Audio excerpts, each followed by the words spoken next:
Olá pessoal, tudo bem com vocês? Aqui é o professor Arley Carvalho, sou professor de licitações e contratos e vamos hoje resolver a prova de oficial de chancelaria do ano de 2023, tudo bem?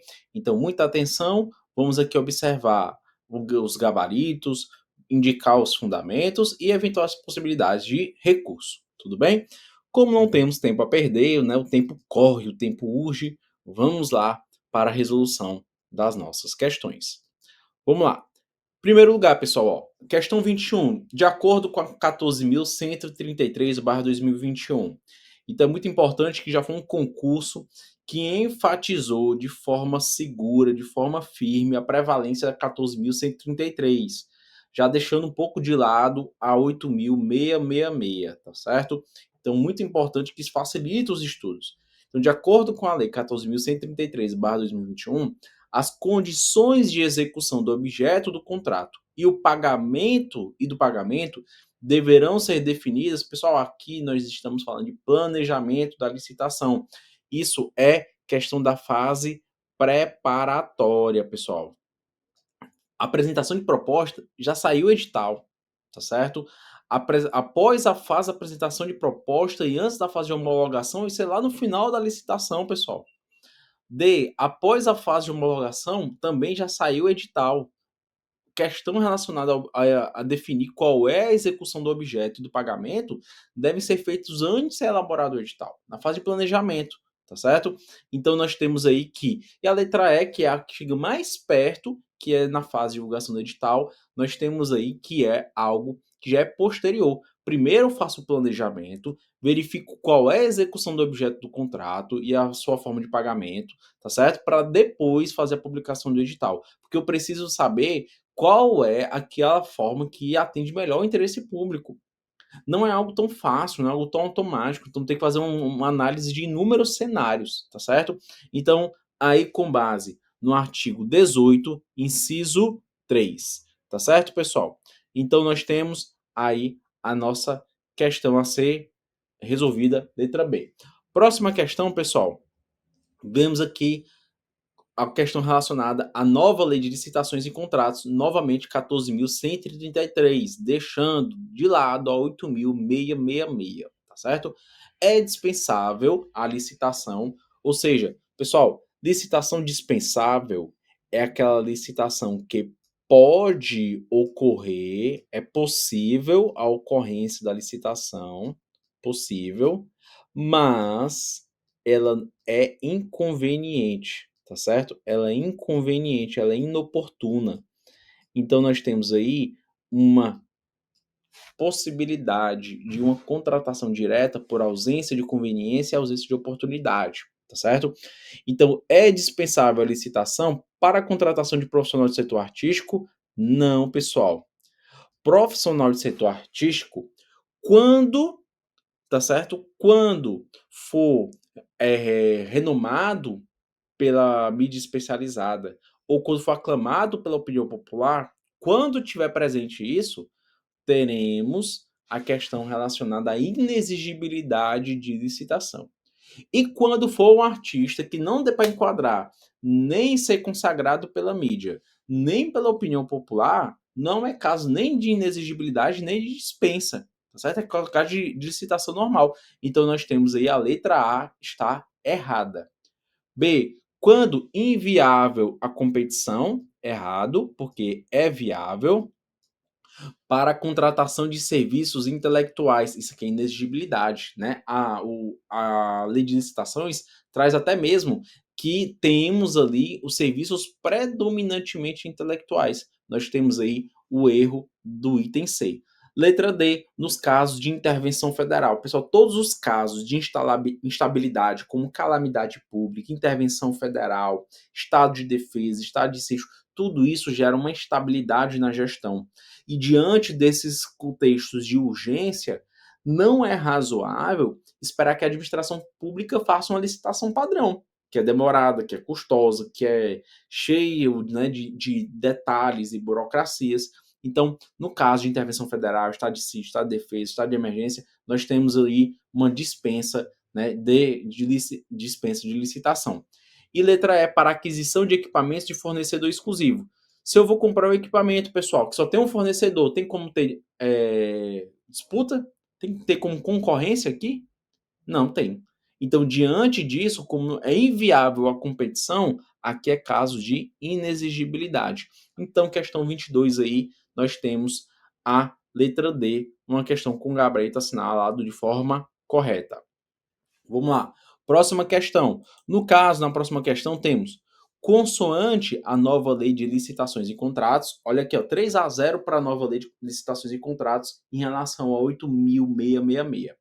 Na aplicação do princípio do parcelamento do objeto nas licitações, é obrigatório considerar, pessoal, olha aqui o que é importante, que nós temos o princípio do parcelamento sendo apresentado lá para compras de bens e para contratação de serviços, tá certo? Então nós temos disposições que estão espalhadas pela 14.133, que devem ser somadas, tá certo? Então, no caso, tanto a responsabilidade técnica, ela deve estar presente, tá certo? Especialmente para questões relacionadas à contratação de serviço. O custo para a administração de vários contratos frente às vantagens de redução. Então, tem que verificar se esse parcelamento ele se justifica em comparação com a economia de escala. Então, o que é que o servidor tem que fazer? Ele tem que fazer um cenário no qual a administração pública compra tudo do mesmo fornecedor e verificar qual vai ser a economia de escala, tá certo? A economia que a administração pública vai ter comprando tudo de um fornecedor só. E tem que trabalhar um segundo cenário onde vai fragmentar, parcelar a compra de vários fornecedores, tá certo? E vai ter que sopesar esses dois cenários. Quais trazem mais vantagens para o interesse público? Tudo bem? Então tem que verificar o custo para a administração de vários contratos frente à vantagem de redução dos custos com a divisão do objeto em itens. 3. O dever de buscar a ampliação da competição e evitar a concentração de mercado, que é algo importante para o parcelamento, que um dos problemas de comprar tudo do mesmo fornecedor é que esse fornecedor, que provavelmente já é forte, ele vai ganhar ainda mais força e começar a concentrar mercado. E a administração pública tem que se preocupar com a livre iniciativa e a livre concorrência. Então nós temos aí 3, né, indicado de forma correta como questão do princípio do parcelamento. E 4, a viabilidade técnica e a vantagem econômica de tal parcelamento. Porque parcelar não é tão simples. Não é simples nem para fazer o contrato, nem para acompanhar a execução do contrato, tá certo? E nem mesmo para ter uma efetividade daquela contratação. Então não é algo tão simples, por isso tem que ser verificada a viabilidade técnica para não ter prejuízo para a administração pública. A vantagem econômica, né, é justamente aquilo que eu abordei. Tem que trabalhar os dois cenários. O primeiro cenário, adquirindo tudo de um determinado fornecedor, e um segundo cenário, adquirindo, né, na perspectiva de vários fornecedores parcelando o objeto da contratação. E no momento em que vai fazer a análise do parcelamento, tem que ver até mesmo até onde será interessante o parcelamento. Então, eu vou parcelar entre 3 fornecedores, 5 fornecedores, 7, 9, 11. Eu tenho que verificar isso para fazer de forma apropriada. Então, a questão 23, letra E, nós temos aí correto o gabarito. Tudo bem? Vamos lá no próximo. Artigo 24 da 14.133. Nesse artigo, nós temos que, nos termos da nova lei de licitações e contratos, a recusa injustificada do adjudicatário em assinar o contrato administrativo caracteriza, tá certo? Então, aqui, pessoal, temos uma situação que está estritamente vinculada à letra da lei. Lá no artigo 90 da 14.133, nós temos justamente que a injustificada, né, a recusa injustificada do adjudicatário em assinar o contrato gera descumprimento total da obrigação assumida, tal qual dispõe o artigo 90, né, da 14.133. Lembrando, aquele que vence a licitação, ele vai adjudicar o objeto do contrato. O que significa isso? Significa que a administração pública vai firmar um compromisso com o vencedor da licitação que, existindo a contratação, porque é importante lembrar que nem sempre a contratação será efetivada, será realizada, mas que, se existir a contratação, a administração pública fala: vou contratar com você. Vencedor, você que ganhou a licitação, se eu fizer o contrato, será com você e com mais ninguém. Então, quando gera esse compromisso, nós temos a adjudicação do objeto do contrato. Só que de adjudicar até assinar o contrato, não existe, né, uma obrigatoriedade e existe um espaço temporal. Se por acaso aquele que venceu a licitação e teve a adjudicação do objeto desiste de assinar, se a administração ou se o particular vencedor da licitação desiste de assinar, é compreendido como descumprimento total da obrigação assumida, tá certo, pessoal? Então, muito cuidado, né? Se você trabalha em uma empresa que disputa licitações, não pode desistir. E aí é até contraditório, né? Porque a administração pública pode desistir, né? Então, você vê aí a presença das cláusulas exorbitantes dentro dessa relação administração pública e licitantes, tá certo? Vamos lá, questão 25. A nova lei de licitações permite a revogação de licitação por motivo de conveniência e oportunidade. Pessoal, é tal qual tem na 14.133. E não apenas isso. Revogar é uma questão de interesse público.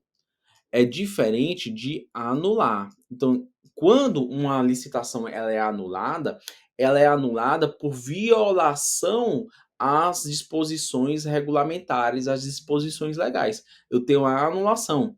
E lembrando que quando é feita a anulação, tem que ser feita a anulação apenas dos atos necessários para corrigir o vício. E não necessariamente sempre anula toda a licitação. Vou fazer apenas a anulação dos atos necessários para fazer a devida correção daqueles vícios. Tudo bem? Agora, a revogação não é vício de legalidade, não é um problema dentro da observância ou não das disposições regulamentares. Eu tenho aí apenas uma questão de conveniência e oportunidade. Então, pode ser que ao final da licitação, a administração pública perceba que não exista mais o interesse. Não há mais vantagem em fazer aquele contrato. Então, aí ela pode simplesmente revogar a licitação. Olha como isso aqui se conecta com a questão anterior, porque na questão anterior, o vencedor da licitação, uma vez que ele adjudica o contrato, ele não pode voltar atrás. Se não tem descumprimento total, ele vai ter que indenizar a administração pública. Isso vai gerar prejuízos para ele disputar futuras licitações. Aqui a administração pública pode revogar a licitação. Pode gerar direito de dever de indenizar? Pode sim, tá certo? Mas aqui tem muito mais proteções para a administração pública do que para aquele que participa da licitação, tá bom? Vamos próxima questão. A inovação do artigo 14.130, perdão, a inovação da lei 14.133/2021, o diálogo competitivo é aplicável à contratação de, letra A, obras e serviços apenas, B, obras, serviços e compras. Correto. Pessoal, aqui é tal qual o artigo 6º traz definido o que é o diálogo competitivo, obras, serviços e compras, tá certo? Lembrando que no diálogo competitivo existe um diálogo prévio para fazer uma boa definição e uma precisa definição do objeto do contrato antes de chegar aos lances, né, às propostas e ao julgamento das propostas. Então, os licitantes, né, aqui, os participantes da licitação, eles vão entrar em cena antes de ter bem definido o objeto do contrato. Eles vão ser chamados para fazer um diálogo para definir propostas inovadoras sobre obras, serviços e compras. Depois de definida a proposta mais vantajosa, definido o objeto que atenda melhor o interesse público, aí que vamos para a fase da apresentação das propostas, para a fase do julgamento, para a fase da habilitação. Então, o diálogo competitivo ele é caracterizado porque aqueles que vão participar da licitação chegam antes para até dialogar e negociar com a administração pública o que será o objeto do futuro contrato. Tá certo? Então, lembram-se que a definição do objeto é para ocorrer na fase do planejamento. Essa fase do planejamento vai envolver os, né, interessados na licitação. Então é bem interessante essa modalidade de diálogo competitivo, sobretudo nas circunstâncias que a administração pública precisa de um apoio da iniciativa privada para conseguir soluções inovadoras para diversos desafios que são apresentados no cotidiano da administração. Questão 27. Pessoal, questão 27, ela traz uma questão relacionada à Instrução Normativa número 1/1997. Essa instrução normativa, ela desde setembro, ela já não é a principal referência que vai dispor sobre as transferências de recursos no âmbito da administração pública federal. Né? Então, tivemos toda uma série de modificações, né, na legislação, nas normas infralegais, que estabelece um novo parâmetro normativo, né, que a administração pública vai começar a utilizar.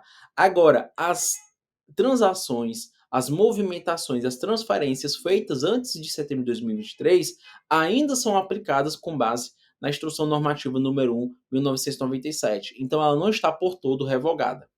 E essa questão, ela traz apenas uma disposição relacionada a uma definição, né, da instrução normativa, que vem justamente dizer o seguinte, ó: a instrução normativa disciplina a celebração de convênios de natureza financeira cujo objeto seja a execução de projetos ou realização de eventos. A transferência de capital derivada de lei orçamentária que se destina a atender a ônus ou encargo assumido pela União e que somente é concedido a entidades sem finalidades lucrativas é denominada auxílio, tá certo, pessoal? Então nós temos aí dentro da instrução normativa a definição de auxílio é perfeitamente, né, indicado aí nas disposições, né, da Instrução Normativa número 1 de 1997. É tal qual está na Instrução Normativa, pessoal. Então, apenas a letra da IN não tem para onde correr. A questão está correta. Artigo 27, letra C. Questão 28. Entende-se do disposto na Lei 10.520 de 2022 que, no pregão, a equipe de apoio.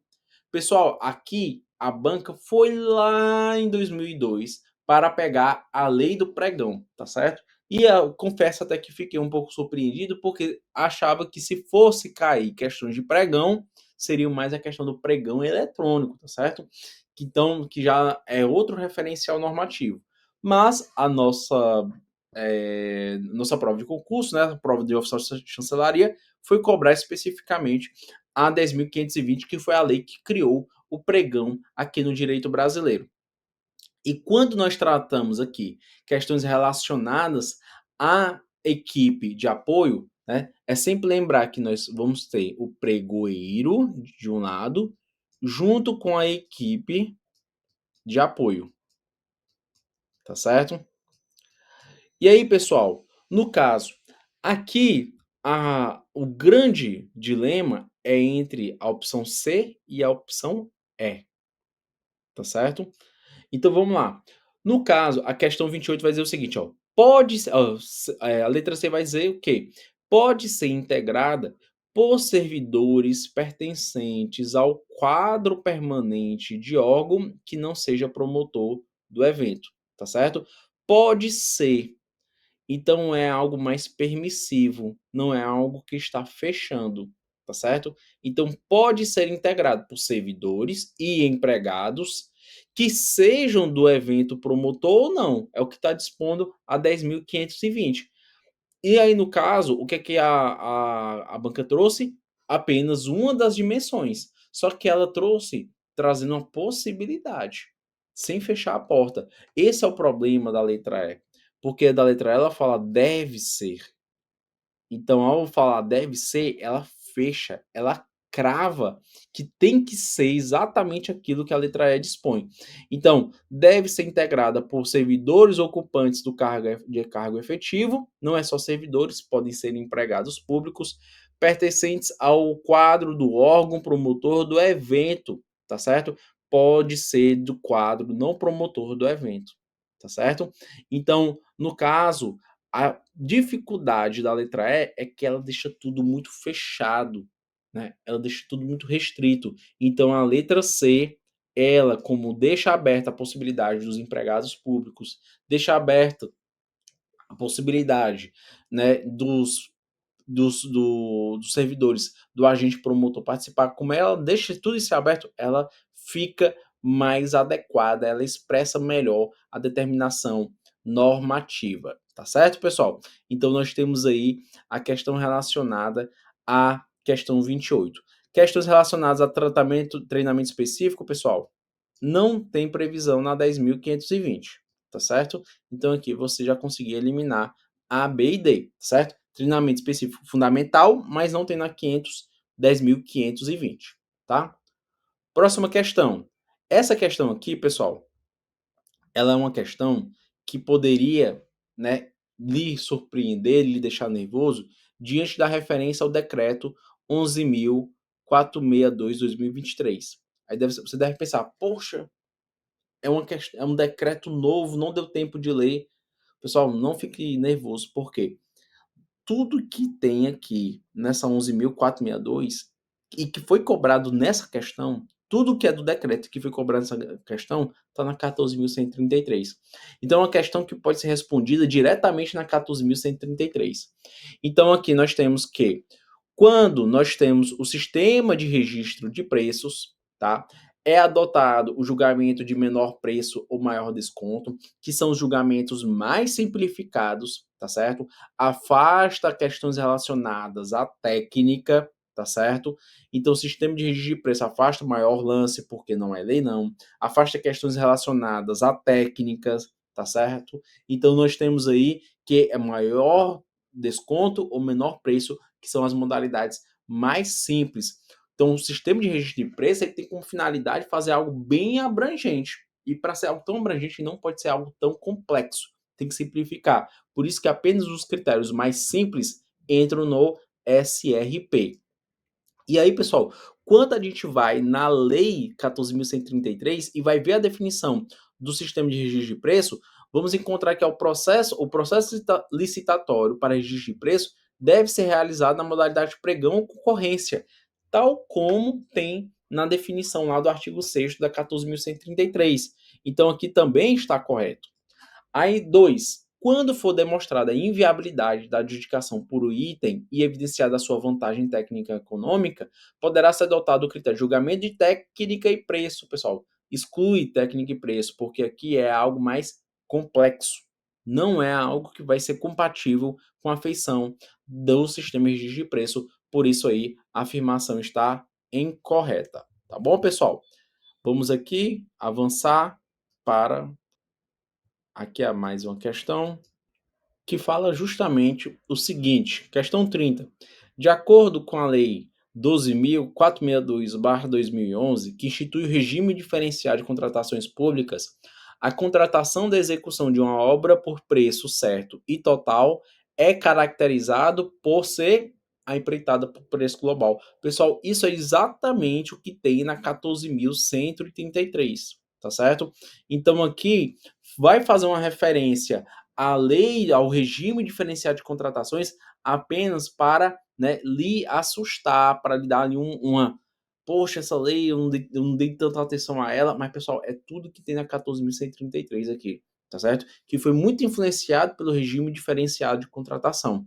Então, a empreitada por preço global vai constituir a execução de uma obra por preço certo e total. Preço unitário, né? Vai ser verificadas as questões das parcelas, as contratações integradas, elas já vão ser algo mais abrangente, mais amplo, né? Que nós temos aí na contratação integrada, a entrega do equipamento já pronto para funcionamento. Então, nós temos aí a letra E, tal qual dispõe a determinação legal da 14.133 e da 12.462, tá certo?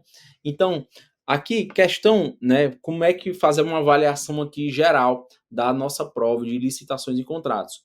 Não foi uma prova difícil, não foi uma prova complexa, tá certo? Apenas tenho as minhas ressalvas com relação a essas duas últimas questões.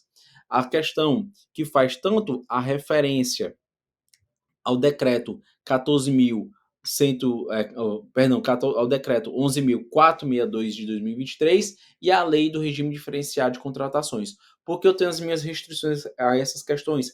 Porque são aspectos que podem ser respondidos diretamente na 14.133.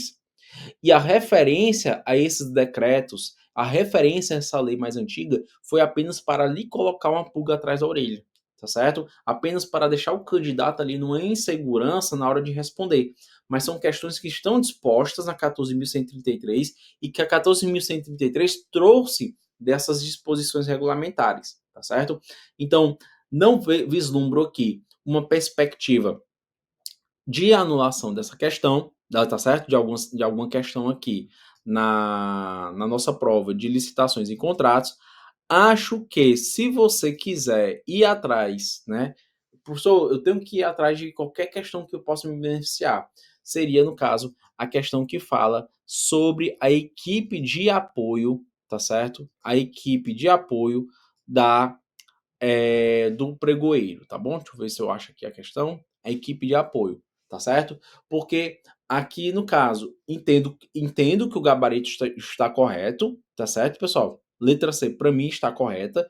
Mas se você realmente necessita buscar ali um ponto que possa fazer uma diferença e essa questão você não acertou, dá para você buscar aí uma, uma tentativa de mudar, né, de impugnar essa questão em razão de que a letra E ela não é em todo incompatível, né? Ela só fecha muito, só restringe muito, mas ela não seria algo no todo incompatível.